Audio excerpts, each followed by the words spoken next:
తెలియక చేసిన తప్పును క్షమించవచ్చు, తెలిసి చేసిన తప్పును క్షమించకూడదు. నా జన్మ విరోధినైనా నేను క్షమిస్తాను, కానీ వెంటే ఉండి వెన్నుపోటు పొడిచేవాడిని మాత్రం నేను క్షమించను. నువ్వు ప్రాణాలతో ఉన్నంత వరకు నాకు కనపడకూడదు. కనిపించావో నీ ప్రాణాలు తీస్తా.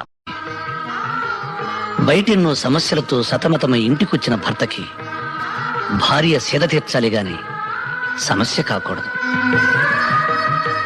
ఎండలో తిరిగొచ్చిన భర్తకు భార్య చల్లటి నీడవ్వాలి గాని వేడిసెగ కాకూడదు.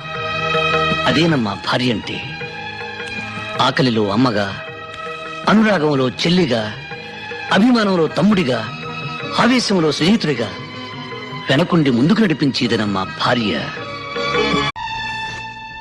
ఇది 50 రూపాయల చిల్లర, ఇది 100 రూపాయల కాగితం. ఏది కావాలి మీకు?